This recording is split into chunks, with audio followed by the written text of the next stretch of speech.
بہت سے سوالات ایسے بھی ہیں جن کا جواب لیکچر کے اندر موجود تھا، لیکن بعض اوقات لیکچر سننے کے باوجود جو ہے انسان کے ذہن میں جو سوال موجود ہوتا ہے وہ مناسب انداز میں ذہن کے اندر موجود نہیں ہوتا اور وہ الجھن ابھی تک باقی رہتی ہے۔ تو ایک تو میں گزارش یہ کروں گا کہ وہ لیکچر آپ دوبارہ اگر سن لیں تو آدھے سوالات کا جواب جو ہے وہ لیکچر ہی کے اندر موجود ہے، جو سوالات کیے گئے ہیں اگر دوبارہ اسے سن لیا جائے تو آپ کے بہت سے سوالات کا جواب مل سکتا ہے۔ تو اب میں ترتیب کے لحاظ سے جو سوالات ہیں ان کا جواب دوں گا۔ سب سے پہلے ہبہ سے متعلق جو سوالات آئے ہیں، چونکہ ہبہ سے متعلق عام طور پر ایک الجھن یہ ہے کہ آیا ہبہ کیا بھی جا سکتا ہے یا نہیں، اور اگر کیا جا سکتا ہے تو اس کی عملی صورت کیا ہوگی۔ تو یہ دو تین اصولی باتیں اس حوالے سے میں آپ کے سامنے ذکر کروں گا، لیکن پہلے سوال آپ کے سامنے ذکر کر دیتا ہوں تاکہ معلوم ہو جائے کہ اس حوالے سے سوال کیا آیا ہے۔ سب سے پہلا سوال اس کے بارے میں یہ ہے کہ کیا شوہر بیوی کو اپنی زندگی میں مکان ہبہ یا وصیت کر سکتا ہے؟ اب یہاں دو باتیں کی گئی ہیں، ہبہ کے احکام الگ ہیں اور وصیت کے احکام الگ ہیں۔ اگر شوہر اپنی بیوی کو کوئی مکان اپنی زندگی میں ہبہ کرنا چاہتا ہے تو اس کا اصولی جواب یہ ہے کہ ہبہ کر سکتا ہے، اور ہبہ بھی کر سکتا ہے۔ کسی کو اپنی زندگی میں مکان فروخت کرنا چاہتا ہے تو تب بھی کر سکتا ہے، اور اس کی بنیاد یہ ہے کہ جب کوئی آدمی کسی چیز کا مالک ہوتا ہے تو وہ اپنی ملکیت میں جس طرح چاہے تصرف کر سکتا ہے، اس کا استعمال کر سکتا ہے جائز حدود کے اندر، اس میں کسی قسم کا کوئی قدغن، کسی قسم کی کوئی رکاوٹ نہیں ہے۔ اس لیے اپنی بیوی کو اگر بیوی اپنے شوہر کو ہبہ کرنا چاہتی ہے تو کر سکتی ہے، اسی طرح شوہر اپنی بیوی کو ہبہ کرنا چاہتا ہے تو تب بھی کر سکتے ہیں۔ اور وصیت کا دوسرا جو حصہ ہے اس سوال میں کہ کیا شوہر اپنی بیوی کے لیے وصیت کر سکتا ہے، تو اس کا جواب لیکچر کے اندر بھی موجود تھا کہ لا وصیت لوارث، کسی وارث کے حق میں وصیت بالکل نہیں کی جا سکتی، چونکہ بیوی شوہر کی وارث ہے، شوہر بیوی کا وارث ہے، اس لیے یہ ایک دوسرے کے حق میں وصیت نہیں کر سکتے۔ البتہ اگر کسی نے وصیت کر دی ہو، مثلا شوہر نے بیوی کے حق میں وصیت کر دی ہے، تو وفات کے بعد اگر تمام ورثاء اجازت دے دیتے ہیں تو ایسی صورت میں نبی اکرم صلی اللہ علیہ وسلم کی حدیث میں نے آپ کے سامنے ذکر کی تھی کہ اگر ورثاء تمام کے تمام ورثاء اجازت دے دیں، بالغ ورثاء جتنے ہیں اگر سارے کے سارے بالغ ہیں اور وہ اجازت بھی دے دیتے ہیں تو ایسی صورت میں ان کی اجازت کا اعتبار ہوگا، اور جتنے حصے میں انہوں نے وصیت کی ہے وہ وصیت نافذ ہوگی۔ 1/3 سے زیادہ وصیت نہیں کی جا سکتی۔ وہ البتہ اگر 1/3 سے زیادہ بھی وصیت ہے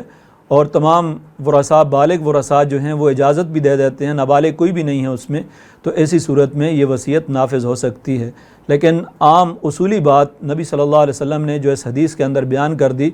کہ لا وصیت لوارث، کسی وارث کے حق میں وصیت نہیں ہے، اور بیوی چونکہ وارث ہے اس لیے بیوی کے حق میں وصیت نہیں کی جا سکتی، اصولی طور پر یہی بات ہے۔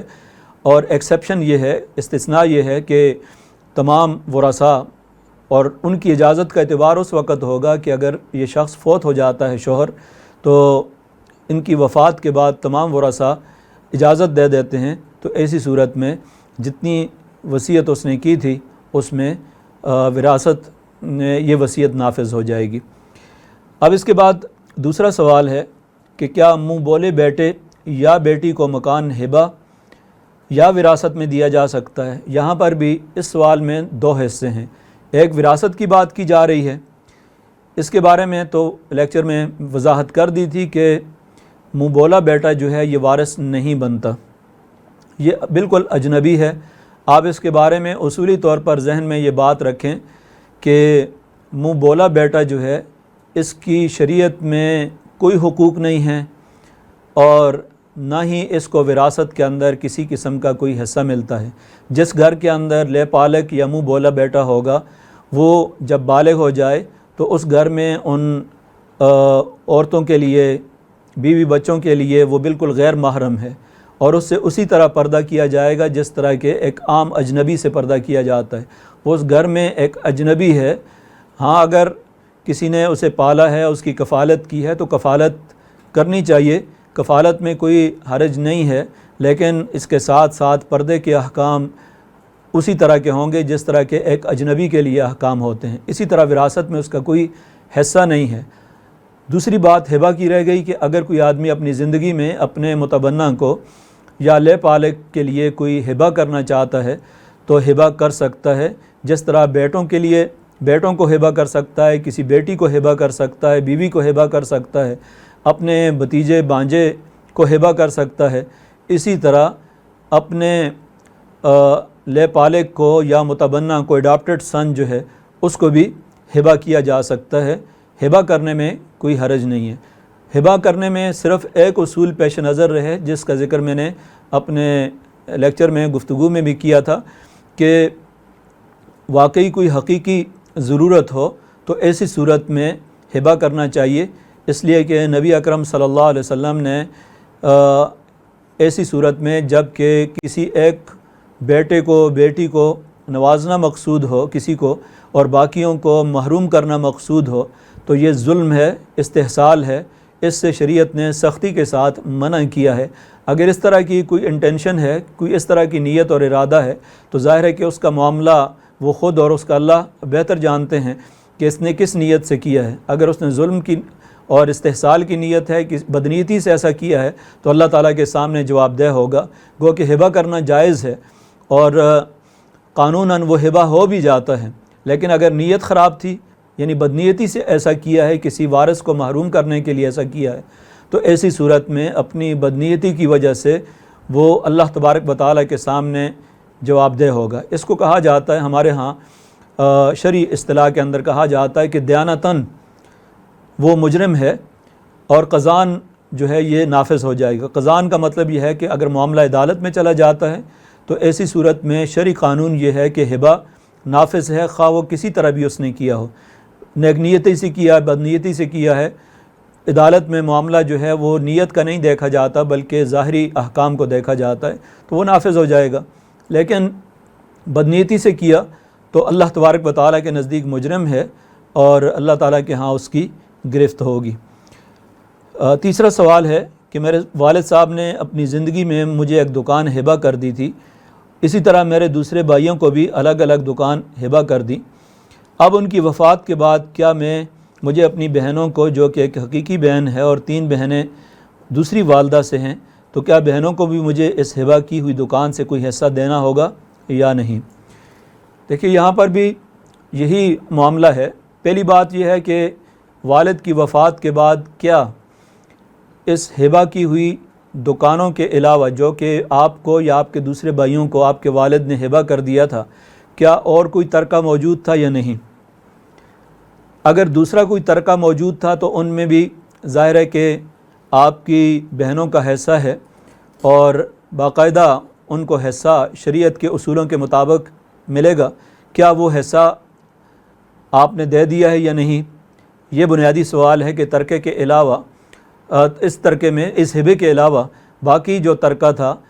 خواہ وہ منقولہ ہے یا غیر منقولہ ہے، کیا ان کی کوئی گاڑی ہے، کوئی ان کا کیش میں کوئی چیز تھی اور کوئی ان کے سونا زیورات فوت ہونے کے وقت تھے، اس طرح کی کوئی چیزیں منقولہ تھیں یا کوئی پراپرٹی تھی اس کے علاوہ بھی، تو کیا وہ تقسیم ہو چکی ہے؟ اگر وہ ابھی تک تقسیم نہیں ہوئی ہے تو سب سے پہلے تو اسے تقسیم کیا جائے اور بہنوں کو اس میں سے حصہ دیا جائے۔ جتنا حصہ ان کا بنتا ہے بہنوں کو اس میں سے حصہ دیں آپ۔ اور اگر یہی 3 دکانیں جن کا آپ نے ذکر کیا کہ آپ کے بھائیوں کو ملی ہیں، آپ کو ملی ہیں اور اس کے علاوہ بہنوں کو کچھ بھی نہیں ملا ہے، تو یہ بھی ان کے ساتھ زیادتی ہے۔ گو کہ اس میں ہبہ ہو چکا، قانونی طور پر شرعی لحاظ سے آپ اس کے مالک بن چکے، لیکن آپ کا اخلاقی لحاظ سے فرض بنتا ہے کہ اگر آپ کے والد نے زندگی میں کوئی کام ایسا کر دیا جو شرعی لحاظ سے درست نہیں تھا، تو اب آپ کو اپنی بہنوں کے اندر کچھ نہ کچھ گو کے ترکے میں، اب وہ آپ ہبہ کی ہوئی دکان سے تو ان کا باقاعدہ شرعی حصہ اس طرح کا نہیں بنتا وراثت کے اندر، لیکن یہ ہے کہ آپ ان کی دلجوئی کے لیے کچھ نہ کچھ ان کو دے دیں، اور بہتر ہے کہ جتنا وراثت میں ان کا حصہ بنتا ہے اتنا حصہ نکالیں، کیونکہ عام طور پر والدین جو ہے یا کوئی بھی فرد جب ہبہ کرتے ہیں تو اپنی بیٹیوں کو محروم کر دیتے ہیں۔ یہ ہمارے معاشرے کے اندر ایک عام برائی ہے، اور یہ بدترین قسم کا ظلم بھی ہے بیٹیوں کے ساتھ، جن کو اتنی خوشی کے ساتھ اور اتنا محنت کے ساتھ پالتے ہیں، بالآخر جو ہے ان کو جائیداد سے محروم کر دیا جاتا ہے۔ تو چونکہ معاشرے کے اندر ایک غلط راستے کو روکنے کے لیے شریعت کا ایک بنیادی بھی اصول ہے سد الذریعہ کا، کہ جس میں غلط راستے سے روکنے کے لیے کوئی جائز کام بھی ہے، اس میں بھی شریعت نے یہ اصول طے کیا ہے کہ آپ اخلاقی لحاظ سے ان کا یہ آپ کا فرض بنتا ہے کہ ان میں سے کچھ نہ کچھ حصہ اپنی بہنوں کو بھی دیں، اگر بالکل ہی وہ محروم رہی ہیں اور کسی قسم کا کوئی حصہ نہیں ملا ہے تو آپ بھی اللہ تعالیٰ کے سامنے جواب دہ ہیں، کیونکہ قرآن مجید میں یہ کہا گیا ہے کہ فمن خاف من موص جنفا او اسما فاصلح بینہم فلا اثم علیہ۔ اگر وصیت بھی کوئی ایسی کی ہے جس میں ظلم ہے یا ایک طرف جھکاؤ ہے وصیت کنندہ کا، تو ایسی صورت میں جو ورثاء ہیں وہ اس کے اندر تبدیلی کر لیں، اصلاح کر لیں، تو ان پر کسی قسم کا کوئی گناہ نہیں ہے۔ تو آپ تمام بھائی مل کر اپنی بہنوں کو اس میں سے حصہ دیں، اور یہ بہت بڑا آپ کے لیے صدقہ جاریہ بھی ہے، نیکی بھی ہے، اور اللہ تعالیٰ کے ہاں بہت بڑے اجر و ثواب کی امید بھی کی جا سکتی ہے۔ اور امید ہے کہ اس طرح آپ کے والد کی طرف سے اگر خدا نخواستہ نادانستہ ان سے ایسی کوئی غلطی ہوئی ہے تو اس کی ایک معافی کی صورت بھی ہے، تو آپ کو اس میں کوئی نہ کوئی اس کو حصہ دینا چاہیے۔ ایک اور سوال ہے کہ ایک غیر شادی شدہ خاتون ہے اور جس کے 3 بانجے ہیں، یعنی خاتون جو ہے وہ بڑی عمر کی ہیں اور انہوں نے کوئی شادی نہیں کی ہے، 3 بانجے ہیں، وہ اپنی زندگی میں 2 بانجوں کو ہبہ کرنا چاہتی ہیں اور تیسرے کو نہیں کرنا چاہتی، تو آیا ایسا کرنا جائز ہے یا نہیں؟ اگر اس کی کوئی معقول وجہ ہے کہ تیسرا کوئی زیادہ مالدار ہے اور اس کی ضرورت نہیں ہے، باقی 2 کو زیادہ ضرورت ہے، یا انہوں نے ان 2 نے زیادہ خدمت کی ہے، تو ایسی کوئی معقول وجہ ہے تو ظاہر ہے کہ ایسی کوئی معقول وجہ ہو تو 2 کو دیا جا سکتا ہے اور تیسرے کو نہ بھی دیں تو کوئی حرج نہیں ہے، اس لیے کہ ہبہ سب کو برابر ہبہ کرنا یہ کوئی ضروری نہیں ہے، جب کہ اس کی کوئی معقول وجہ بھی موجود ہو۔ تو البتہ اگر بلا وجہ اس کو محروم کیا جا رہا ہے تو یہ اس لیے مناسب نہیں ہے، جس طرح نبی اکرم صلی اللہ علیہ وسلم نے حضرت نعمان ابن بشیر رضی اللہ عنہ کی اس حدیث میں حضرت نعمان رضی اللہ عنہ سے پوچھا، بڑی حکمت کی بات پوچھی ان سے کہ کیا آپ چاہتے ہیں کہ آپ کی تمام اولاد آپ کے ساتھ یکساں سلوک کرے؟ تو انہوں نے کہا ہاں اللہ کے رسول چاہتا ہوں میں۔ تو آپ نے فرمایا پھر ان کے ساتھ بھی آپ یکساں سلوک کریں اور مساوی سلوک کریں، ان کے ساتھ ناانصافی نہ کریں کسی کے ساتھ۔ تو اگر آپ بھی چاہتی ہیں کہ آپ کے 3 بانجے بانجیاں آپ کے ساتھ یکساں سلوک کریں تو تینوں کو برابر دے دینا چاہیے۔ ہاں اگر کوئی معقول وجہ ہے، اور معقول وجہ کی میں نے وضاحت کر دی کہ تیسرا بانجا جو ہے وہ بہت زیادہ مالدار ہے، کسی قسم کی ضرورت نہیں ہے اسے، اور یہ دونوں ضرورت مند ہیں، زیادہ حقدار ہیں، تو ایسی صورت میں ان دونوں کو آپ ہبہ کر سکتی ہیں اور کوئی گناہ نہیں ہے۔ اگر کوئی خاص وجہ ہے جس کی وجہ سے آپ تیسرے کو نہیں دینا چاہتی، خاص وجہ سے مراد یہ ہے کہ واقعی کوئی شرعی عذر ایسا ہے کہ ان 2 نے زیادہ آپ کی خدمت کی ہے یا تیسرا جو ہے وہ زیادہ مالدار ہے، تو اس صورت میں کوئی حرج نہیں ہے اس میں۔ ایک اور سوال ہے کہ کیا وفات سے قبل کوئی شخص اپنی تمام جائیداد اولاد میں برابر یا شرعی نسبت سے تقسیم کر سکتا ہے؟ شرعی نسبت سے شاید مراد اس سوال میں یہ ہے کہ اصول وراثت کے مطابق تقسیم کرنا۔ تو اس کی وضاحت بھی میں نے اپنی گفتگو میں کی تھی کہ اگر کوئی شخص وفات سے پہلے اپنی زندگی میں اپنی جائیداد کو اولاد میں تقسیم کرنا چاہتا ہے تو ایسی صورت میں وہ تقسیم کر سکتا ہے۔ اور دونوں نقطہ نظر موجود ہیں علماء کے کہ دو طریقے ہیں۔ ایک طریقہ یہ ہے کہ تمام اولاد کو برابر برابر دیا جائے، اس میں بیٹے اور بیٹی کا کوئی فرق نہ کیا جائے، اور یہ زیادہ مناسب معلوم ہوتا ہے کہ زندگی میں جب تقسیم کرے کوئی شخص تو اپنے بیٹے کو بیٹیوں کو برابر برابر دے دے۔ لیکن اس کے باوجود بھی اگر یہ شخص فوت ہو جاتا ہے تو فوت ہوتے وقت اس کے علاوہ جو بھی ترکہ ہوگا پھر وہ اصول وراثت کے مطابق تقسیم ہوگا۔ زندگی میں ہبہ کر دینے کا مطلب یہ نہیں ہے کہ اب ان کا وفات کے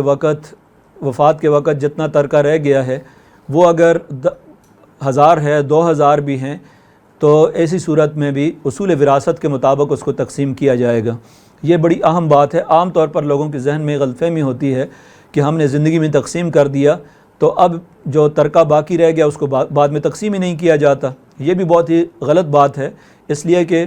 ترکہ اور وراثت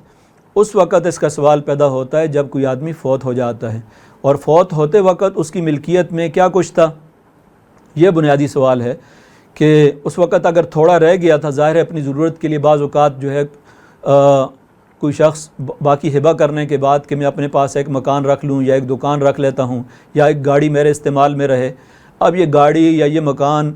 یا اس طرح کوئی کیش اس کے پاس بینک کے اندر موجود ہے، یہ تمام وہ چیزیں ہیں جو وفات کے بعد وراثت کے اصول کے مطابق تقسیم ہوں گی۔ ابتداً انہی چیزوں سے اس کا کفن دفن ہوگا، کوئی قرضہ ہے تو اسے ادا کیا جائے گا، کوئی وصیت کی ہے 1/3 تک تو اسے ادا کیا جائے گا، اور اس سے بچ جائے تو اس کے بعد جو ہے وہ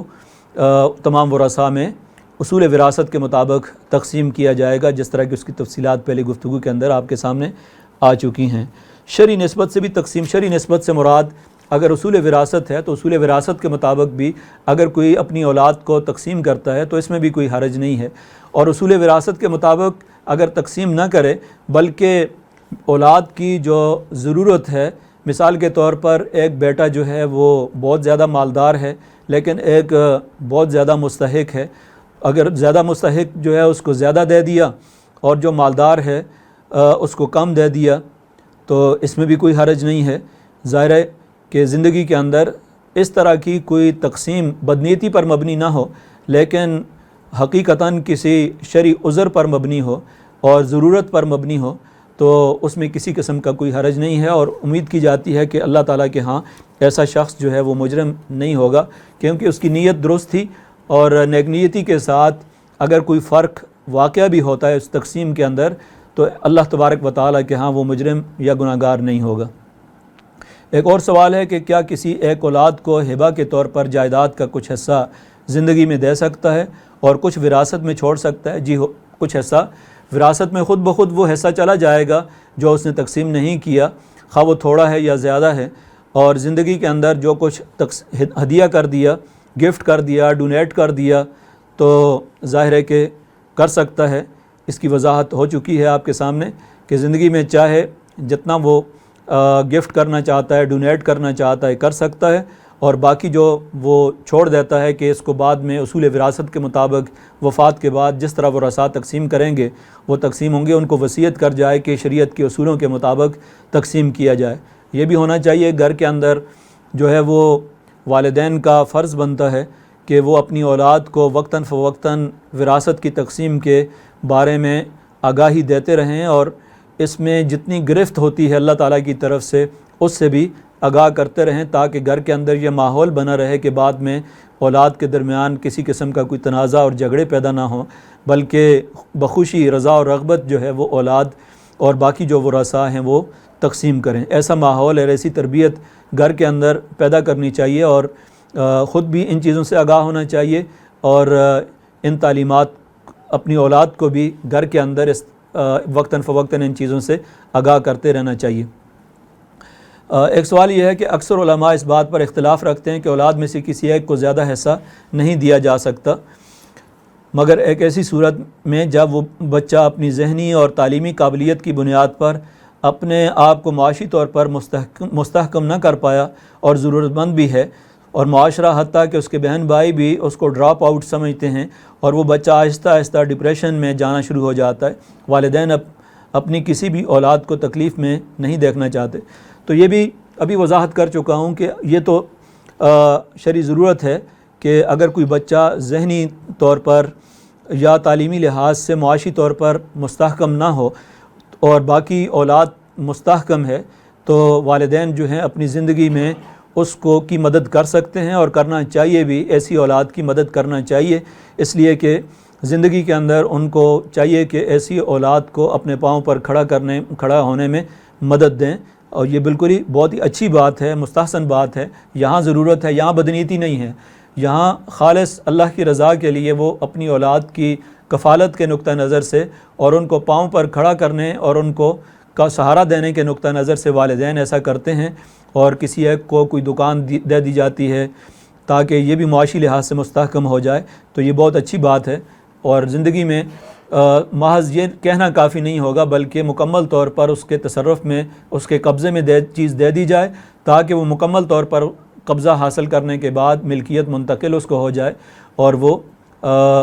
اس سے فائدہ اٹھائے, تاکہ کل یہ سوال پیدا نہ ہو کہ پتہ نہیں والد نے صرف ویسے ہی استعمال کے لیے اس کو دیا تھا یا اس نے ملکیت بھی ان کو دی. تو ملکیت واضح طور پر اس کو ٹرانسفر ہونی چاہیے. ہمارے ملک کے اندر جس طرح قانون ہے, رجسٹری ہو جاتی ہے اور انتقال ہو جاتا ہے, اس کے بعد قبضہ جو ہے وہ باقاعدہ دے دیا جائے تاکہ وہ اس سے بھرپور طریقے سے فائدہ اٹھا سکے. ایک اور سوال ہے کہ کیا والد یا ماں اپنی زندگی میں کسی کمزور بچے کو کوئی چیز گھر یا نقدی تحفے میں دے سکتے ہیں؟ یہ سوال کا جواب ابھی آ چکا آپ کے سامنے. اور وہ بچہ کیا وراثت میں بھی اس کو حصہ ملے گا؟ یہ حصہ اہم ہے کہ جس کو زندگی میں اگر دے دیا جائے, کوئی گفٹ دیا اور ڈونیٹ کی کوئی چیز, تو وہ محض اس بنیاد پر وراثت سے محروم نہیں ہوگا کہ والد نے اس کو اپنی زندگی میں کوئی چیز ڈونیٹ کی تھی. اس کے باوجود جو ہے وہ وراثت میں حقدار ہے. اور جب ترکہ تقسیم ہوگا تو 6 لوگ تو ایسے ہیں جن کے بارے میں نے وضاحت کی تھی کہ کسی صورت میں بھی وہ محروم نہیں ہوتے, جس میں ماں باپ ہیں اور میاں بیوی ہے, اولاد ہیں. یہ کسی صورت میں بھی محروم نہیں ہوتے, خواہ وہ زندگی میں ان کو ہبہ کیا ہے, گفٹ کیا ہے, ڈونیٹ کیا ہے, جو کچھ بھی کیا ہے, زندگی میں کسی ایک ہی کو زیادہ دیا ہے تو وہ بیٹا بھی محروم نہیں ہوتا, کوئی بھی محروم نہیں ہوتا. ان 6 میں سے تو کوئی بھی محروم نہیں ہوتا. زندگی کے اندر ان کو ہبہ بھی دیا ہو تو تب بھی ایسا شخص جو ہے وہ محروم نہیں ہوتا, وراثت میں اس کو حصہ ملے گا. ایک اور سوال ہے کہ انگلش میں یہ سوال کیا گیا ہے کہ ٹرانسفر کے حوالے سے کہ property in kids wife, is there anything wrong if I name before death to keep them financially stable, property was purchased with intention of covering kids educational and marriage costs. تو یہ اس میں بنیادی بات یہ کی گئی ہے کہ اگر کوئی شخص جو ہے وہ اپنی اولاد کے لیے کوئی چیز پر پراپرٹی جو ہے وہ پرچیز کرتا ہے اس لیے کہ بعد میں ان کی تعلیمی ضروریات پورا ہو سکیں, تو یہ پراپرٹی اگر اس کے اپنے نام پر ہے تو اس کی وفات کے بعد تقسیم ہوگی. لیکن اگر اس نے بچوں کے نام کر دی ہے یعنی ہبہ کر دیا ہے, یہ بنیادی چیز ہے. یہاں پر بھی اصولی بات سمجھ لینی چاہیے کہ زندگی میں بعض اوقات جو ہے والدین اولاد کے لیے اکاؤنٹ میں کوئی پیسے رکھ دیتے ہیں کہ اس کے جو تعلیمی اخراجات ہیں وہ ہم پورا کریں گے, یا فلاں دکان کے تعلیمی اخراجات پورا کریں گے.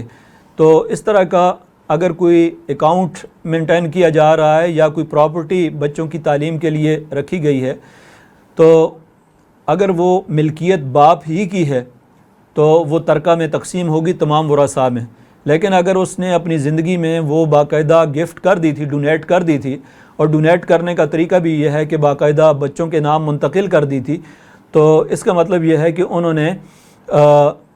اس کی رجسٹری کروا دی, اس کے بعد جو ہے باقاعدہ وہ ٹرانسفر کر دیا اس کو.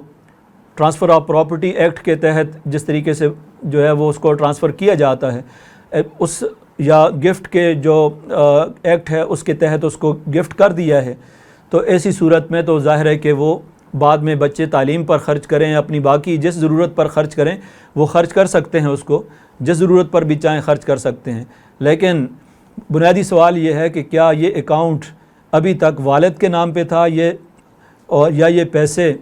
اس نے ڈونیٹ تو نہیں کیے تھے, صرف اس کے اکاؤنٹ میں پڑے ہوئے تھے، صرف یہ کہا تھا کہ یہ بچوں کے اس استعمال میں آئیں گے، تو محض استعمال کے نقطہ نظر سے رکھا گیا ہو تو وہ چیز اس کی ملکیت میں نہیں چلی جاتی جب تک کہ بچوں کو اس کا مالک نہ بنایا جائے۔ اگر کوئی چاہتا ہے کہ بچے اس کے مالک بنے تو اس کا طریقہ یہ ہے کہ باقاعدہ اس کو ڈونیٹ کرے، ڈونیٹ کرنے کے اصول کے مطابق، یا اس کی جو ملکیت ہے وہ بچوں کے نام منتقل کرے۔ اس کے بغیر جو ہے جو چیز بھی وفات کے وقت باپ کے اکاؤنٹ میں ہوگی، خواہ وہ جس مقصد کے لیے بھی رکھی گئی ہے، جہیز کے لیے رکھی گئی ہے رقم، بچوں کے تعلیمی اخراجات کے لیے رکھی گئی ہے، یا آگے مکان بنانے کے لیے بچوں کے نام مکان بنانے کے لیے رکھی گئی ہے، یہ باپ ہی کی ملکیت ہے اور تمام ورثاء کو اصول وراثت کے مطابق جو ہے وہ تقسیم ہوگی۔ یہ ایک سوال ہے کہ what is the legal way of doing it ہبا ان پاکستان؟ پاکستان کے اندر ہبا کرنے کا جو طریقہ کار ہے اس کے مطابق ہبا کیسے کیا جاتا ہے؟ ہبا کے لیے ظاہر ہے کہ باقاعدہ ایک ڈیڈ ہے، اس ڈیڈ کے اندر ساری تفصیلات جو ہیں وہ لکھی ہوئی ہوتی ہیں، اس کے مطابق جو ہے کوئی آدمی جب ڈیڈ وہ کاغذات ڈاکومنٹ جو ہیں وہ مل جاتے ہیں کچہری سے، اور اس کے مطابق ٹرانسفر کیا جا سکتا ہے، وہ کوئی اتنا بڑا مسئلہ نہیں ہے۔ اس کے علاوہ ایک اور سوال ہے کہ بحریہ پراپرٹی ڈی ایچ اے کے اندر یا بحریہ کے اندر کوئی پراپرٹی ہے کسی فرد کی، تو اس کی وفات کے بعد جو ہے اس کے بارے میں عام طور پوچھا جاتا ہے کہ اس کے اندر وراثت جو ہے وہ ہوگی یا نہیں۔ ظاہر ہے اگر کسی شخص کی پراپرٹی جو ہے وہ ڈی ایچ اے میں ہے، بحریہ ٹاؤن میں ہے، یا کسی بھی سوسائٹی کے اندر موجود ہے، اس سے کوئی فرق نہیں پڑتا کہ وہ کہاں پر ہے، کس سوسائٹی میں ہے، وہ اس کا مالک ہے، اور جو چیز بھی وفات کے وقت جو چیز اس کی ملکیت میں ہے وفات کے بعد اسے تقسیم کیا جائے گا، خواہ وہ ڈی ایچ اے کی پراپرٹی ہے، بحریہ ٹاؤن کی پراپرٹی ہے، یا کسی بھی سوسائٹی کی پراپرٹی ہے، اس سے کوئی فرق نہیں پڑتا۔ اس کے علاوہ ایک اور سوال ہے، for the will of 130 part of ترکہ is there any legalized way of doing it just write to on piece of paper with signature? ترکہ کے حوالے سے کہ ترکہ اگر کوئی آدمی وصیت، یہ 1/3 جو ہے اس کو ول ہے، پارٹ آف ترکہ نہیں ہے یہ، اگر کوئی شخص جو ہے 1/3 وصیت کرنا چاہتا ہے تو اس کے لیے بہتر طریقہ یہ ہے، قرآن مجید کے اندر بھی ذکر کیا گیا ہے کہ ایسے موقع پر جو ہے وہ دو گواہ بنا لیے جائیں، اور باقاعدہ تحریری شکل میں آ جائے تو زیادہ بہتر ہے، اور کچہری سے اگر سٹامپ پیپر لے کر باضابطہ اس پر تحریر لکھوا دی جاتی ہے اور اس پر گواہوں کے دستخط بھی کر لیے جاتے ہیں تو ایسی صورت میں یہ زیادہ بہتر ہے، اس لیے کہ آئندہ ورثاء میں کسی قسم کا تنازع نہیں ہوگا۔ اب اس کے بعد دوسرا حصہ سوالات کا جو ہے وہ ترکے کی تقسیم سے متعلق ہے۔ اس حصے کے بارے میں نے شروع میں وضاحت کی تھی آپ سے کہ چونکہ اس میں ورثاء کے بارے میں نامکمل معلومات ہیں، اس لیے اس کے بارے میں پورا تفصیلی جواب جو ہے وہ نہیں دیا جا سکے گا، اور تفصیلی جواب دینا ممکن بھی نہیں ہوتا جب تک کہ آپ تمام ورثاء کے نام نہیں لکھ دیتے۔ مثال کے طور پر پہلا سوال یہ ہے کہ بیٹا اور بیٹی کی وراثت کی تقسیم کا فارمولہ کیا ہے؟ فارمولہ تو قرآن مجید کے اندر ذکر کر دیا گیا، للذکر مثل حظ الانثیین، کہ لڑکے کو 2 لڑکیوں کے حصے کے برابر ملے گا۔ اب یہاں سوال یہ پیدا ہوتا ہے کہ کیا میت کی والدین میں سے کوئی موجود ہے یا نہیں ہے؟ یہاں چونکہ اس سوال میں وضاحت نہیں ہے۔ اگر اس کے والدین بھی موجود ہیں تو والد اگر مثال کے طور پر موجود ہے اور اولاد بھی موجود ہے تو ایسی صورت میں والد کا جو ذوی الفروض کے اندر مقررہ حصہ ہے وہ اولاد کی موجودگی میں 1/4 حصہ ملتا ہے، اولاد نہ ہو تو آدھی پراپرٹی جو ہے وہ والد کو مل جاتی ہے، اور اولاد موجود ہو تو 1/4 حصہ والد کا نکال دیا جائے گا، وہ ذوی الفروض میں سے ہے، باقی للذکر مثل حظ الانثیین کے مطابق جو ہے وہ بیٹے اور بیٹیوں میں 1 اور 2 کے تناسب سے، یعنی اگر مثال کے طور پر 2 بیٹے ہیں اور 2 بیٹیاں ہیں تو 2 بیٹیاں 2 حصے ہو گئے اور 2 بیٹوں کے 4 حصے ہو گئے، کل 6 حصے ہیں، 6 حصوں میں سے 4 حصے جو ہیں وہ بیٹوں کو دے دیے جائیں اور 2 حصے بیٹیوں کو دے دیا جائے گا۔ اس طرح للذکر مثل حظ الانثیین کے اصول کے مطابق جو ہے فارمولہ یہ ہے۔ اب اس کے بعد دوسرا سوال یہ ہے کہ کیا ایک وارث دوسرے وارث کا حصہ خرید سکتا ہے؟ جب ترکہ تقسیم ہو جاتا ہے اور تقسیم کے بعد ہر ایک کی ملکیت جو ہے متعین ہو جاتی ہے، اب یہ چاہے اس کو گفٹ کرنا چاہے دوسرے وارث کو تو تب بھی کر سکتا ہے، اگر چاہے بیچنا چاہتا ہے تو تب بھی بیچ سکتا ہے، چونکہ مالک ہے، مالک اپنی ملکیت میں جس طرح چاہے تصرف کر سکتا ہے، استعمال کر سکتا ہے، کوئی حرج نہیں ہے۔ اگلا سوال ہے کہ بے اولاد مرد یا عورت کی میراث کیسے تقسیم ہوگی؟ اب یہ سوال بھی انتہائی نامکمل ہے، کیونکہ بے اولاد آیا اس کے والدین بھی ہیں یا نہیں؟ اگر اولاد نہیں ہیں تو ایسی صورت میں والدین میں جس طرح بھی میں نے ذکر کیا کہ والد موجود ہیں اور والدہ بھی موجود ہے، تو ایسی صورت میں جو ہے وہ ان کے حصے مقرر ہیں، ان کا حصے نکالے جائیں گے۔ ذوی الفروض کے اندر ہر ایک کا حصہ موجود ہے۔ وَلِأَبَوَيْهِ لِكُلِّ وَاحِدٍ مِّنْهُمَا السُّدُسُ، والدین کو ایک اولاد اگر نہ ہو تو ایسی صورت میں 1/6 حصہ، اور اس طرح اولاد کی موجودگی میں کتنا حصہ ملتا ہے، یہ ساری تفصیل جو ہے آیات کے اندر ذکر کی گئی ہے۔ تو ابھی اس کے علاوہ باقی ورثاء کون کون سے ہیں؟ مثلا باپ موجود نہیں ہے تو کیا دادا بھی موجود ہے یا نہیں ہے؟ اس لحاظ سے پوری ایک فہرست بنتی ہے کہ اس کے ورثاء کے اندر کون کون موجود نہیں ہیں۔ اب اولاد کا بھی یہاں تذکرہ کیا گیا کہ کیا اولاد سے مراد صرف بیٹے اور بیٹیاں ہی ہیں؟ اگر پوتا موجود ہے، پوتی موجود ہے تو ان کا بھی حصہ بنتا ہے، ان کو بھی باقاعدہ حصہ ملے گا۔ تو چونکہ یہاں سوال نامکمل ہے، اس لیے اس کا جواب جو بھی پوری طرح سے نہیں دیا جا سکتا کہ اس صورت میں مراد کیا ہے۔ ایک اور سوال ہے، ہمارا ایک ہی مکان ہے، اگر وہ تقسیم ہوا تو ہمارے پاس رہنے کا کوئی مکان نہیں ہوگا اور نہ اتنے پیسے ہیں کہ نیا خریدا جا سکے۔ ظاہر ہے کہ اس عذر کی بنیاد پر وراثت کی تقسیم جو ہے اس کو چھوڑا نہیں جا سکتا۔ وراثت جو ہے ترکے میں جتنی چیزیں بھی ہوں گی، خواہ وہ مکان ہے یا ایک ہی مکان ہے یا 2 مکان ہے، اس سے کوئی فرق نہیں پڑتا۔ تمام ورثاء کا جب اس میں حصہ ہے، اولاد بھی ہے، والدین بھی موجود ہیں اور مکان ایک ہی ہے، تو یقیناً اس کو تقسیم کیا جائے گا، اور تقسیم ہونے کے بعد جو ہے وہ جس کا جتنا حصہ ہے وہ اس کو حصہ ملے گا۔ اب اس کے بعد وہ اس مکان کے اندر جو ورثاء رہ رہے ہیں، جب متعین بھی ہے کہ فلاں وارث کا اتنا حصہ ہے، تو وہ اپنے اپنے حصے کے مطابق جو ہے وہ اس مکان کو استعمال کر سکتا ہے۔ اور اس کے بعد کوئی وارث یہ کہتا ہے کہ میرا اتنا حصہ بنتا ہے لیکن باقیوں کو اجازت دے دیتا ہے کہ وہ اس کے اندر رہیں، تو وہ اجازت بھی دے سکتا ہے۔ لیکن یہ ہے کہ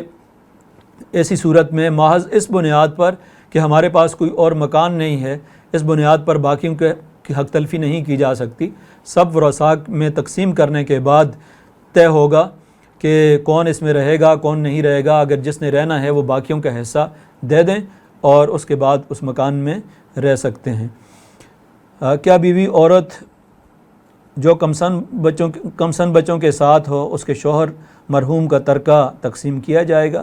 ظاہر ہے کہ شوہر کا ترکہ تقسیم کیا جائے گا۔ بیوی اگر چھوٹے بچوں کے ساتھ کسی مکان میں رہ رہی ہے تو بیوی کو بھی حصہ ملے گا۔ اگر بچے ہیں تو ظاہر ہے کہ 1/8 حصہ بیوی کو دیا جائے گا، اور باقی بیٹے اور بیٹیاں دونوں موجود ہیں تو ان میں 1 اور 2 کے تناسب سے تقسیم کر دیا جائے گا۔ ظاہر ہے یہ ترکہ جب چھوٹے بچے ہیں تو یہ بچوں کو اور بچیوں کو اور عورت کو یہ معلوم ہوگا کہ میرا کتنا حصہ ہے۔ اگر والدین بھی ہیں تو ایسی صورت میں والدین کو بھی حصہ دیا جائے گا۔ اگر والدین نہیں ہیں تو ایسی صورت میں بیوی اور اولاد میں یہ ترکہ جو ہے وہ تقسیم کر دیا جائے گا۔ آگے سوال یہ ہے کہ کیا والد یا والدہ کی وہ جائیداد جو ان کو ان کے کسی بیٹے یا بیٹی نے خرید کر دی ہو، وہ بھی بعد از وفات ان کی اولاد میں تقسیم ہوگی بحیثیت وراثت، یا ان کے اس بیٹے یا بیٹی کو ملے گی جس نے ان کو خرید کر دیا تھا؟ یہاں بھی اصولی طور پر بات یہی ہے کہ جب خرید کر والد کو دے دیا یا والدہ کو دے دیا تو وہ والد کی وفات کے وقت تمام ورثاء میں تقسیم ہوگا۔ یہ اس بیٹے کو واپس اس لیے نہیں جائے گا کہ وہ اس کا مالک ہی نہیں ہے، اس نے اپنے باپ کو خرید کر دے دیا تھا یا اپنی والدہ کو خرید کر دے دیا تھا، تو مالک چونکہ باپ ہے اور یا ماں ہے، تو اس کی وفات کے وقت چونکہ باپ کی وہ ملکیت تھی، اس بھائی کی نہیں تھی جس نے خرید کر دیا تھا، اس لیے یہ تمام ورثاء میں تقسیم ہوگا اپنے اپنے مقررہ حصوں کے مطابق۔ اس کے بعد وراثت سے محرومی سے متعلق ایک دو سوالات ہیں کہ باپ کے قاتل کے ورثے میں حق نہیں ہے، یہ سوال کیا گیا ہے۔ میں نے چونکہ ایک حدیث آپ کے سامنے ذکر کی تھی اپنی گفتگو میں کہ لا یرث القاتل، قاتل جو ہے یہ وارث نہیں ہوگا۔ مثلا بیٹے نے اگر باپ کو قتل کر دیا ہے تو اب یہ وراثت سے محروم ہوگا۔ تو یہاں یہ سوال کیا گیا ہے کہ کیا کسی اور کے قتل کے گناہ کی وجہ سے بھی باپ کے وراثت سے محروم ہوگا؟ ایسا نہیں ہے، وارث کو قتل کیا ہے تو اس کی وراثت سے محروم ہوگا۔ اگر کسی اجنبی کو قتل کیا ہے تو ظاہر ہے کہ اس کا معاملہ اجنبی کے ساتھ ہے، اور اگر قصاص کے اندر اس کو قتل کیا جا رہا ہے یا دیت ہے، جو بھی معاملہ ہے وہ تو ظاہر ہے کہ اس اجنبی کے ساتھ، وراثت کے معاملے کے ساتھ اس کا کوئی تعلق نہیں ہے اگر اس نے کسی اجنبی کو قتل کیا ہے۔ اگر کسی وارث کو قتل کیا، یہ بنیادی اصول ہے کہ اس وارث کے ترکے میں سے اس کو حصہ نہیں ملے گا۔ اگر وہ اس کا حقیقی وارث تھا، وارث یہ بنتا تھا، اور اس نے اپنے اس شخص کو جس کا وہ وارث بنتا تھا اس کو قتل کر دیا ہے، تو ایسی صورت میں اس حدیث کے مطابق اس کو حصہ نہیں ملے گا۔ ایک اور سوال ہے کہ آبائی گھر یعنی باپ کا جو کہ استعمال میں ہو ماں اور بچوں کے، کیا وہ بہن بھائی جو اس میں مقیم نہ ہوں وہ اپنا حصہ طلب کر سکتے ہیں؟ جی طلب کر سکتے ہیں، بالکل طلب کر سکتے ہیں، اس لیے کہ وراثت کے حصول کے لیے یہ ضروری نہیں ہے کہ اس مکان کے اندر وہ رہتے بھی ہوں، اس لیے کہ وراثت اور ترکے کا بنیادی اصول ہی یہ ہے کہ جتنے بھی حقدار ہیں، خواہ وہ وہاں پر رہتے ہیں، کوئی آدمی بیرون ملک رہتا ہے، کوئی ملک کے اندر رہتا ہے، اور کسی نے کوئی شادی سے کرنے کے بعد جو ہے بیوی بچوں کے ساتھ اس کا الگ ہو گیا، الگ جاب ہے، اس کے باوجود جو ہے وہ سب کے سب اولاد جو ہے وہ اس کی وارث ہوگی۔ محض اس بنیاد پر کوئی آدمی محروم نہیں ہوگا کہ وہ اس گھر میں رہتا نہیں ہے اور وہ اس ملک سے باہر مقیم ہے، وہ بالکل اپنا حصہ طلب کر سکتا ہے۔ اگر وہ شرعی طور پر ورثاء میں اس کا حصہ ہے اور شریعت کے اصولوں کے مطابق وہ وارث بنتا ہے، تو محض اس بنیاد پر کہ چونکہ وہ گھر میں رہتا نہیں ہے اور گھر کے میں باقی لوگ رہتے ہیں، اس بنیاد پر وہ محروم نہیں ہوگا۔ اس کے بعد وصیت سے متعلق کچھ سوالات ہیں۔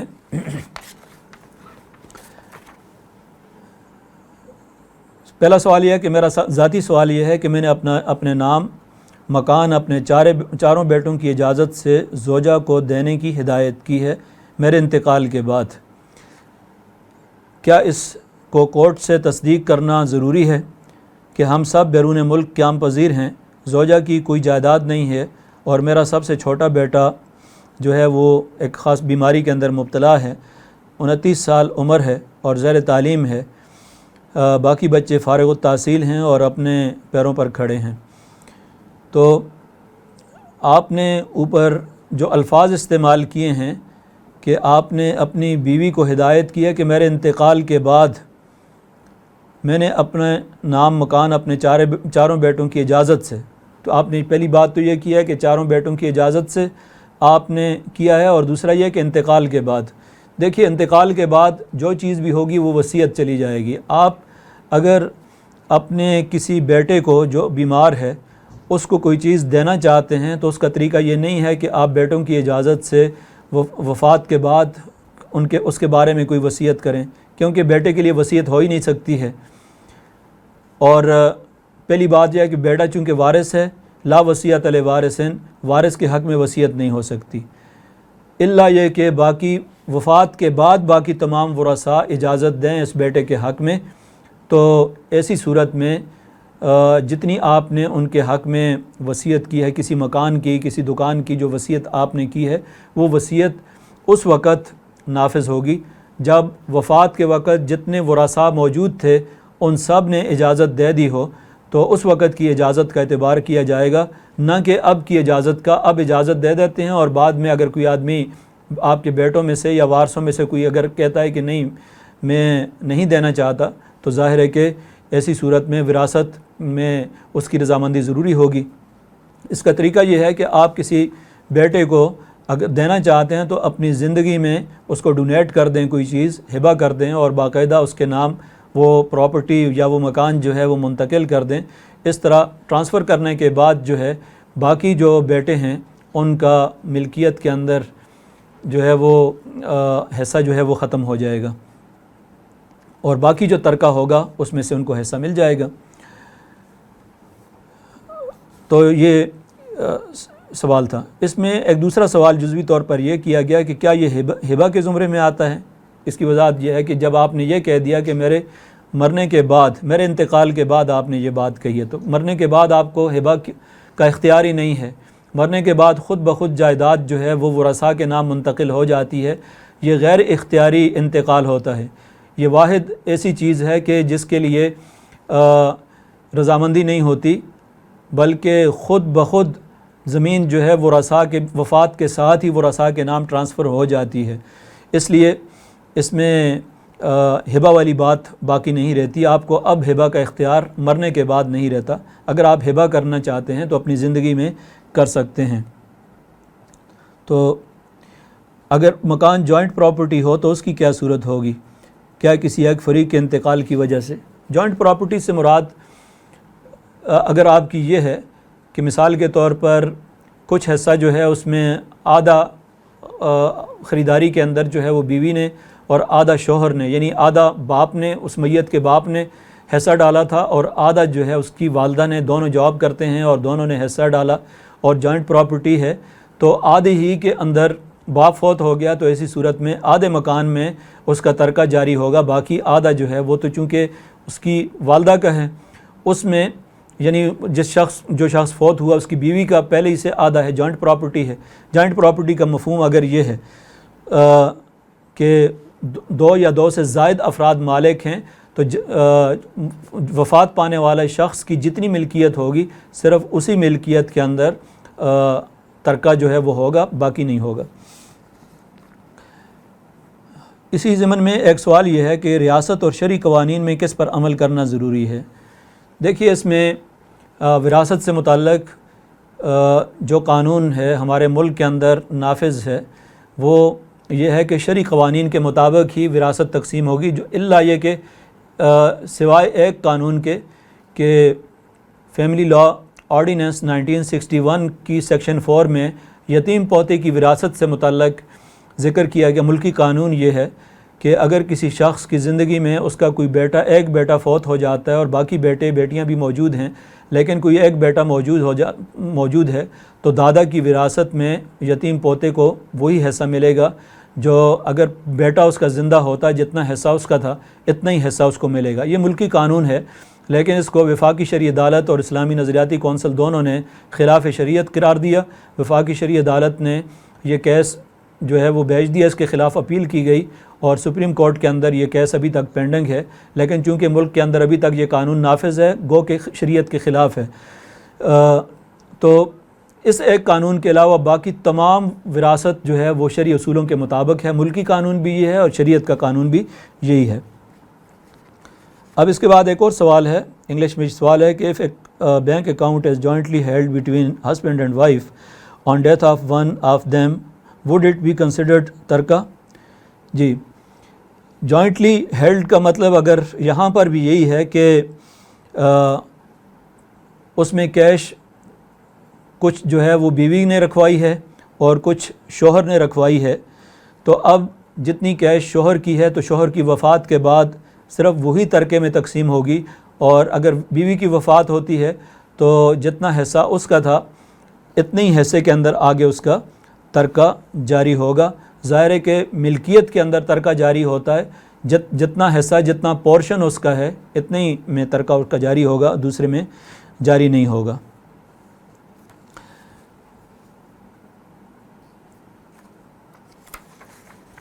اس کے بعد ایک اور سوال ہے کلالہ سے متعلق ہاں اس سے پہلے ایک سوال تھا کہ please share the table of وراثت، تو وہ یہ کافی سوالات آئے ہیں کہ وہ ٹیبل شیئر کر دیا جائے، وہ انشاءاللہ شیئر کر دیا جائے گا اگر کسی کو نہیں ملا ہے تو آج میں نے وہ بھیج دیا تھا لنک اس کا، تو انشاءاللہ آپ کو مل جائے گا، انشاءاللہ اس میں آپ زیادہ چیزیں جو ہیں ان سے فائدہ اٹھا سکتے ہیں۔ ایک سوال یہ ہے کہ کلالہ کیا ہے؟ کلالہ اسے کہا جاتا ہے کہ اگر کوئی شخص مر جاتا ہے، فوت ہونے والا جو شخص ہے اس کے والدین میں سے بھی کوئی نہیں ہے، والدین کا مطلب یہ ہے کہ ماں بھی نہیں ہے، باپ بھی نہیں ہے، دادا دادی، اوپر نانا نانی، کوئی بھی اوپر نہیں ہے، یعنی اوپر کا سلسلہ جتنا بھی ہے ان میں سے کوئی بھی زندہ نہیں ہے۔ اسی طرح اس کی اولاد میں سے بھی کوئی زندہ نہیں ہے، نہ بیٹا بیٹی، پوتا پوتی، نواسا نواسی، کوئی بھی نیچے تک بھی کوئی بھی زندہ نہیں ہے۔ تو ایسی صورت میں قرآن مجید کی سورہ النساء کی سب سے آخری آیت جو ہے اس میں حقیقی بہن بھائیوں کا حصہ ذکر کیا گیا ہے۔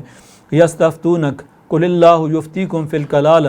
اللہ تعالیٰ تمہیں کلالہ کے بارے میں بتاتا ہے، ان امرؤ ہلک لیس لہ ولد، کہ اگر کوئی شخص فوت ہو جاتا ہے اور اس کی اولاد نہ ہو، ولہ اخت،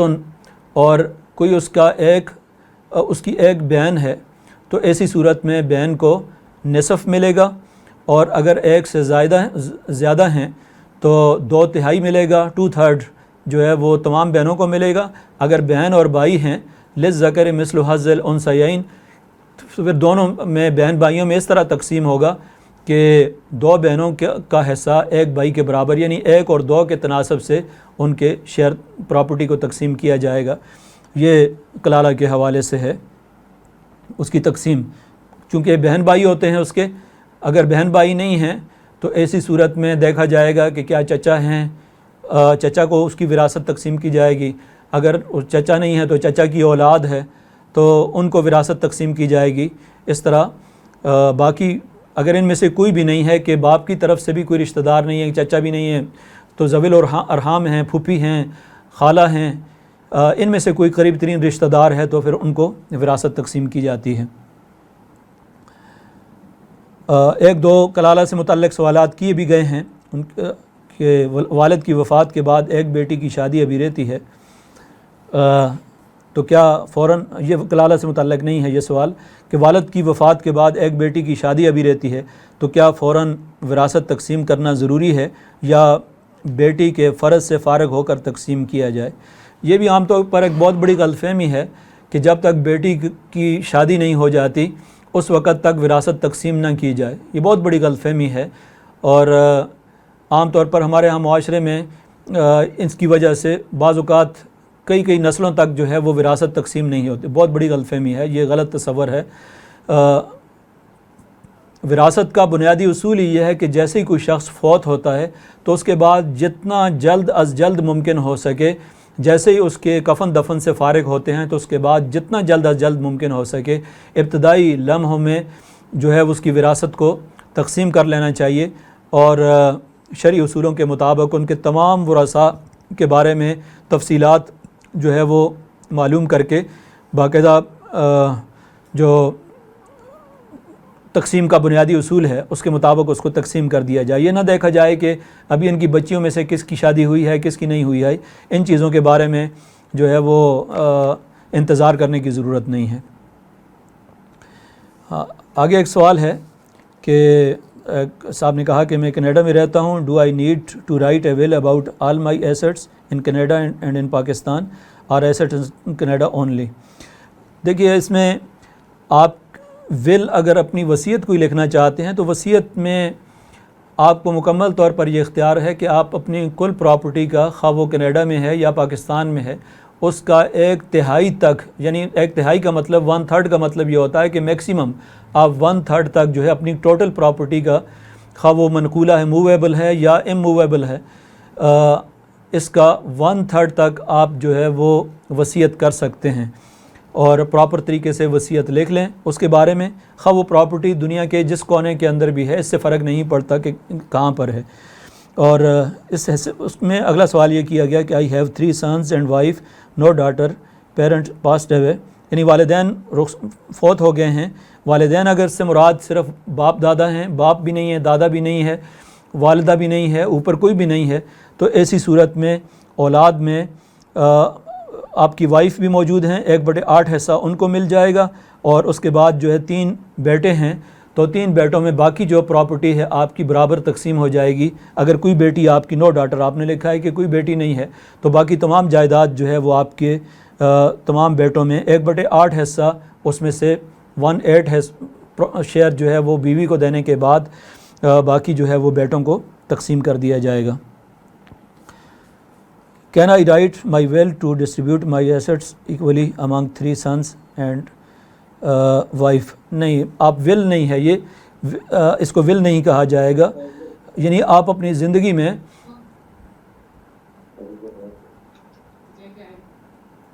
زندگی میں اگر آپ جو کچھ ہبہ کرنا چاہتے ہیں تو وہ ہبہ ہوگا، زندگی کے میں 1/3 تک ہی وصیت کر سکتے ہیں، اس سے زیادہ کی وصیت آپ نہیں کر سکتے، اور بیٹوں کے بارے میں اور وائف کے بارے میں ویسے بھی چونکہ وارث ہیں، ان کے حوالے سے آپ وصیت نہیں کر سکتے ہیں۔ 1-2 اور سوالات ہیں، وہ لے کر میں بات ختم کروں گا، اور اس میں اگر کسی قسم کا کوئی سوال ہوگا تو بعد میں لے لیں گے، اور خاص طور پر جو سوالات کیے گئے ہیں ان کے حوالے سے اگر کوئی الجھن ابھی تک باقی ہو تو کوئی 8-10 منٹ جو ہے ان پر بات انشاءاللہ کر لیں گے۔ ایک سوال یہ ہے کہ بیوی کو سیکنڈ نامنی جو ہے وہ عام طور پر بنایا جاتا ہے، بیوی شوہر کا دوسرا اسی کا سوال کا حصہ ہے کہ بیوی اور شوہر کا جوائنٹ بینک اکاؤنٹ ہے، اور جب کہ بیوی کمائی بھی نہیں کرتی، تو اب جوائنٹ اکاؤنٹ اگر بیوی کمائی نہیں کرتی اور بیوی کا کوئی حصہ اس کے اندر نہیں ہے تو جوائنٹ اکاؤنٹ سے مراد کیا ہے؟ یہ بڑا بنیادی سوال ہے کہ اگر جوائنٹ اکاؤنٹ کے اندر یہ کہہ دیا کہ اتنا کیش جو ہے اس میں، مثال کے طور پر 1 لاکھ روپیہ اکاؤنٹ میں ہے، اور کہا کہ 50,000 جو ہے وہ میں نے بیوی کے نام کر دیا اور 50,000 میرا ہے، تو یہ بات درست ہے کہ جوائنٹ اس لحاظ سے ہو سکتا ہے کہ اس نے ملکیت واضح کر دی کہ بیوی کا اتنا حصہ ہے اور میرا اتنا حصہ ہے، لیکن اگر صرف استعمال کی حد تک وہ جوائنٹ ہے کہ بیوی کو کہا کہ آپ جتنا استعمال کرنا چاہتی ہیں کر سکتی ہیں، باقی جو پیسے میرے ہی ہیں، تو ایسی صورت میں کل ترکے سے ورثاء میں تقسیم کیا جائے گا۔ جوائنٹ اکاؤنٹ کا مطلب اگر یہ ہے جس طرح میں نے سمجھا ہے آپ کی بات سے کہ بیوی کی کمائی اس کے اندر نہیں ہے۔ اسی طرح یہ کہا گیا کہ بچوں کی تعلیم کے لیے اکاؤنٹ میں رقم رکھی ہوئی ہے،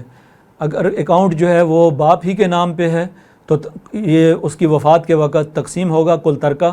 ہے اور ترکے میں تقسیم ہوگا، لیکن اگر وہ رقم بچوں کے نام کر دی ہے، ٹرانسفر کر دی ہے، تو ایسی صورت میں وہ بچوں کی رقم ہے اور وہ ترکے میں تقسیم نہیں ہوگی۔ اصل سوال یہاں پر بھی اصولی بات یہ ہے کہ کیا اس نے باقاعدہ ملکیت اپنی ملکیت سے ٹرانسفر کر دیا ہے یا نہیں کیا ہے۔ اگر بدستور اس کی ملکیت والد ہی کی ہے اور بچوں کے صرف تعلیمی اخراجات کے لیے رکھا ہے، تو ایسی صورت میں محض تعلیمی اخراجات کے لیے رکھنے سے وہ بچوں کی ملکیت میں نہیں چلی جاتی، بلکہ اس کی وفات کے وقت یہ تمام ورثاء میں تقسیم ہوگی۔ ایک اور سوال ہے کہ میری کل جائیداد جو ہے وہ 10 کروڑ ہے، 2 بیٹے ہیں، 1 بیٹی ہے، بیوی ہے، اگر اس کے علاوہ باقی ورثاء ہیں ہی نہیں ہیں جس طرح آپ نے ذکر کیا، اگر باقی ورثاء ہیں اور ان کا آپ ذکر کر دیتے تو پھر سب کے بارے میں بات واضح ہو جاتی، کیونکہ اس طرح کے سوالات میں عام طور پر ورثاء جو ہیں نامکمل ہی ذکر کیے جاتے ہیں۔ تو اگر کل ورثاء یہی ہیں، 1 بیوی ہے، 1 بیٹی ہے اور 2 بیٹے ہیں، اور والدین نہیں ہے، والدین میں اوپر کوئی بھی نہیں ہے، تو بیوی کو 1/8 حصہ ملے گا، اور باقی 2 بیٹے اور 1 بیٹی کا حصہ اس طرح ہوگا کہ 2 بیٹوں کے 4 حصے اور 1 بیٹی کے، یعنی کل 5 حصے پراپرٹی کر دی جائے گی، 4 حصے بیٹوں کے چلے جائیں گے اور 1 حصہ بیٹی کا ہوگا۔ باقی ہبہ سے متعلق ایک سوال مزید رہ جاتا ہے کہ ہبہ کرنا چاہیے برابر، کیا بیٹی کو مکان جو ہے وہ ہبہ میں دے سکتے ہیں؟ نعمان ابن بشیر کی حدیث کا حوالہ دیا کہ اس کے اندر آپ نے کہا تھا کہ برابر جو ہے وہ ہبہ کرنا چاہیے، تو اس کی وضاحت میں پہلے آپ کے سامنے کر چکا ہوں۔ ایک اور سوال والد کی، انہوں نے کہا کہ ہمارے والد کی 2 شادیاں ہوئی ہیں اور والد کے انتقال کے بعد دوسری شادی ہوئی، اور والدہ کا میری انتقال ہو چکا تھا۔ یہ سوال میں نے سنا، لیکن چونکہ آواز بہت ہی مدھم تھی، پورا اس کا بات میری سمجھ میں نہیں آ سکی، اس لیے اگر آپ یہ دوبارہ یہ سوال وائس میسیج کے ذریعے مجھے بھیج دیں تو میں آپ کو تفصیلی جواب جو ہے وہ انشاءاللہ اس کا دے دوں گا، کیونکہ بات مکمل طور پر مجھے اس میں سمجھ نہیں آ سکی۔ تو اس کے علاوہ کچھ لوگوں کے سوالات اگر جو وائس میسیج کے ذریعے آئے ہیں یا کسی کا آیا ہو اور رہ گیا ہو تو آپ دوبارہ جو ہے وہ واٹس ایپ گروپ کے ذریعے مجھے بھیج سکتے ہیں، میں انشاءاللہ آپ کو تفصیلی جواب جو ہے وہ دے دوں گا۔ اب اس کے علاوہ اگر کوئی سوال جو آپ نے پوچھا ہے اور اس حوالے سے کوئی الجھن ابھی تک آپ کی باقی ہے تو ابھی 10-12 منٹ باقی ہیں، آپ پوچھ سکتے ہیں۔ جی میرا یہ سوال ہے کہ اگر وائف ہے وہ جاب کرتی ہے، اس کا اپنا اکاؤنٹ وغیرہ ہے اور وہ رن کرتی ہے، اور مطلب انفارچونیٹلی کسی بھی ریزن سے اس کی سڈن ڈیتھ ہو جاتی ہے، اس کے پیرنٹس بھی آتے ہیں، تو جو اس کے مطلب کہ جو اس کا بینک بیلنس ہوگا اس کی کیا مطلب کیسے ڈویژن ہوگی، کیا سلسلہ ہوگا؟ جی اگر کوئی خاتون جاب کرتی ہیں اور ان کی ڈیتھ ہو جاتی ہے تو ان کے اس وقت جتنے بھی ورثاء ہوں گے، مثلا والدین ہیں تو والدین کسی حالت میں محروم نہیں ہوتے، ماں بھی ہے باپ بھی ہے، دونوں کو حصہ ملے گا، باقاعدہ قرآن میں ان کے حصے مقرر کیے گئے ہیں، وہ حصہ ان کے والدین کو ملے گا۔ اسی طرح اگر ان کی اولاد ہے تو اولاد کو بھی حصہ ملے گا۔ تو ایسی صورت میں بیٹے ہیں بیٹیاں ہیں دونوں ہیں تو بیٹے اور بیٹیوں کو 1 اور 2 کے حساب سے ملے گا، یعنی 2 بیٹیاں بیٹی کا جو حصہ ہے وہ 1 بیٹے کا 2 بیٹیوں کے برابر حصہ ملے گا اس کو۔ اور مطلب ہسبینڈ کو بھی جائے گی اس میں؟ جی بالکل، ہسبینڈ کو بھی جائے گا، اولاد کی صورت میں ہسبینڈ کو 1/4 حصہ ملتا ہے کل پراپرٹی کا۔ اور اگر جی والد جی فیمیل کو اگر گفٹ ہوئی ہو مطلب کہ کوئی بھی پلاٹ وغیرہ اگر پیرنٹس کی طرف سے گفٹ ہوئی ہو، وہ بھی تقسیم ہوگا کہ وہ واپس پیرنٹس کو جائے گا؟ نہیں، جو چیز ان کی ملکیت میں ہے، خواہ وہ گفٹ کے ذریعے ملکیت بنی ہے، والدین نے کسی وقت بھی سونا چاندی دیا، ان کو زیورات کی شکل میں دیا ہے، جو چیز بھی جس شکل میں بھی ہے آئی ہے ان کے پاس، لیکن بنیادی طور پر دیکھنا یہ ہے کہ کیا وہ اس کی ملکیت ہے یا نہیں ہے۔ جس چیز کی بھی وہ مالک ہے وہ ساری کی ساری ورثاء میں تقسیم ہوگی، وہ واپس والدین کو نہیں جائے گی۔ جی سر پہلے تو بہت شکریہ ماشاءاللہ اتنا اچھا لیکچر ارینج کرنے کے لیے، اور جنہوں نے لیکچر دیا ہے ان کا بھی اور آپ لوگوں کا بھی بہت شکریہ۔ انفارچونیٹلی میں کل یہ لیکچر اٹینڈ نہیں کر سکا، ضروری کام تھا، تو مجھے ایک سوال جو ضروری پوچھنا ہے، باقی میں واٹس ایپ پہ میسیج کر دوں گا کہ اگر کوئی والد صاحب اپنے بچوں کو مرنے سے پہلے اپنی پراپرٹی وہ ہبہ کر دیتے ہیں اور ساتھ میں یہ الفاظ بولتے ہیں کہ اپنے بچوں اپنی بہنوں کو بھی کچھ دینا ہے آپ نے، تو اس میں کوئی وہ اسپیسیفائی نہیں کرتے، کوئی لمٹ نہیں بتاتے، لیکن جو وہ چیز ہوتی ہے اس کے بارے میں یہ کہتے ہیں کہ یہ آپ لوگوں کو میں نے ہبہ کر دی ہے بچوں کو، لڑکوں کو، اور لڑکیوں کے بارے میں یہ کہتے ہیں کہ آپ نے ایک لڑکی کو کہتے ہیں کہ آپ نے اس میں سے میرے مرنے کے بعد ان کو بھی کچھ دینا ہے۔ تو اس کی وضاحت ذرا کر دیں کہ وہ مرنے کے بعد اس کا سلسلہ کیسے ہوگا۔ اور دوسرا مجھے ایک اسی سلسلے میں ایک سوال ہے کہ اگر 6 بیٹیاں ہیں اور 1 بیٹا ہے، ان میں کتنے حصے ہوں گے، ان کی تقسیم کیسے ہوگی، یہ ذرا وضاحت کریں۔ جی پہلی بات تو یہ ہے کہ اگر کوئی شخص زندگی میں اپنے بیٹوں کو ہبہ کر دیتا ہے اور بیٹیوں کو نہیں دیتا تو پہلی بات تو یہ ہے کہ یہ ناانصافی ہے، نہیں ہونی چاہیے۔ عام طور پر لوگ یہی طرز عمل اختیار کرتے ہیں اور اسی سے سختی کے ساتھ منع کیا گیا ہے کہ ایسا نہیں کرنا چاہیے۔ اس کی وجہ یہ ہے کہ جب باپ نے بیٹوں کو کہہ دیا کہ میں نے اپنی یہ جائیداد تمہارے نام کر دی ہے، اور اس کے بعد ان کو اگلی نصیحت یہ کرتے ہیں کہ اس میں سے کچھ بہنوں کو بھی دے دینا ہے آپ نے، تو وہ اخلاقی نصیحت ہے، چاہیں تو وہ اس پر عمل کریں چاہیں تو عمل نہ کریں، اس لیے کہ یہ محض ایک ہدایت اخلاقی نوعیت کا حکم ہے کہ وہ باپ کی بات کو مانتے ہیں تو تب بھی، اور باپ کی بات کو نہیں مانتے تو اس سے بھی کوئی فرق نہیں پڑتا۔ لیکن اگر باپ یہ چاہتا ہے کہ وہ عدل اور انصاف قائم کرے اپنی اولاد کے درمیان، تو ایسی صورت میں اس کو اپنے بیٹوں اور بیٹیوں کو کچھ نہ کچھ، بیٹیوں کو لازماً اس کو بھی دینا چاہیے، خواہ وہ تھوڑا ہی دے، لیکن یہ ہے کہ کچھ نہ کچھ بیٹیوں کو ضرور دینا چاہیے، اور یہ سلسلہ ختم ہونا چاہیے کہ ہمارے عام طور پر جو ہے وہ بیٹیوں کو محروم کیا جاتا ہے، یہ درست طریقہ نہیں ہے۔ دوسرا آپ نے ذکر کیا 6 بیٹیاں ہیں اور 1 بیٹا ہے، کیا اور کوئی وارث نہیں ہے؟ والدین نہیں ہیں، نہیں اور کوئی نہیں ہے، یہی ہے بیسیکلی، والدین نہیں ہیں. اگر کسی شخص کے اور کوئی وارث، ہاں مثلا اگر جی جی کوئی فرد فوت ہو جاتا ہے، مثلا کوئی خاتون فوت ہوتی ہے، تو کیا شوہر بھی نہیں ہے، صرف بیٹے اور بیٹیاں ہیں؟ اور جی ایسے تھوڑا وضاحت کر دوں کہ اگر ان کی والدہ کی ڈیتھ پہلے ہو گئی اور والد صاحب کی ڈیتھ بعد میں ہوئی، اچھا اب صرف بچے ہی ہیں یا ان بچوں کی آگے فیملیز ہیں. جی جی، ان میں تقسیم اس طرح کیا جائے گا کہ 6 بیٹیاں ہیں اور 2 بیٹے ہیں، 1 بیٹا ہے، تو یہ 8 حصے بن جائیں گے. 8 حصوں میں سے 2 حصے جو ہے وہ بیٹے کے ہو جائیں گے. مثلا 8,000 روپیہ ہے کل پراپرٹی، تو 2,000 جو ہے وہ بیٹے کو مل جائے گا اور 6,000 میں سے 1,000 جو ہے ہر بیٹی کو مل جائے گا. سر اگر اجازت ہو تو میں پہلے سوال کے متعلق ایک کلیریفیکیشن چاہیے تھی، میں کر لوں سوال پہلے جی جی سوال کے جی متعلق؟ جی جی کر لیجئے. بس اس میں یہ پوچھنا تھا، وہ تو بات آپ نے آئیڈیل سچویشن بتائی جو میں اسلام بھی بتاتا ہے کہ ایسی ہونا چاہیے، جو اگر سم ہو یہ چیز ہو گئی ہے تو اس کا بہترین ابھی حل کیا ہے، جس میں اگر ان کو کچھ دیا بھی جائے تو دینا بھی چاہے تو اس میں کیا، کیونکہ اس میں متعین نئی چیز کی گئی، مثلا 1,00,000 روپیہ ہے وہ 50,000 بچوں کو دے دیا گیا، ان کا نام میں دے دیا گیا. جی یہ باپ خود جا کے اگر وہاں پہ ہو بھی گیا کہ کیا اسے کہتے ہیں پراپرٹی تھی تو وہ بھی نام ہوگی باپ کے، ان کے سائن انگوٹھے ہو گئے سب کچھ، لیکن بیٹیوں کے علم میں اس وقت نہیں تھا. جبکہ جب باپ فوت ہوا تو بیٹیوں سے یہ ساری بات کی گئی، ان کو بتایا گیا کہ انہوں نے بیٹوں کے نام کر دیا ہے، تو بیٹیوں نے کوئی اس میں عذر پیش نہیں کیا، جبکہ اب بیٹے چاہتے ہیں کہ وہ اس میں کچھ نہ کچھ ان کو دے. تو یہ بیسیکلی ہاں بہتر یہ ہے کہ وہ جتنا حصہ ان کا وراثت میں بنتا ہے وہ دے دیں، یہ بہتر طریقہ ہے، کیونکہ شریعت نے ایک حصہ مقرر کیا ہے ان کا، لیکن باپ نے نہیں دیا اور باپ کی زندگی میں ایک ایسا کام ہو گیا جو کہ نہیں ہونا چاہیے تھا. تو اب باپ کے لیے بھی وہ صدقہ جاریہ بنے گا، بھائیوں کے لیے بھی صدقہ جاریہ بن جائے گا. جتنا حصہ ان بہنوں کا وہ نکلوا لیں، حصے نکلوا لیں، شرعی لحاظ سے کتنا حصہ بہنوں کا بنتا ہے تو وہ دے دیں. آئیڈیل سچویشن اب بھی یہ ہے کہ بہنوں کو اتنا حصہ دے دیا جائے. اگر بالفرض وہ اتنا نہیں دینا چاہتے تو اس سے کم جتنا ان کی مرضی ہے، اب جتنا چاہیں ان کو دے سکتے ہیں وقتاً فوقتاً. جو ہے اگر کوئی بہن زیادہ مستحق ہے، بالخصوص زیادہ حقدار ہے، تو اس کی زیادہ مدد کر دیں وہ اپنی زندگی میں.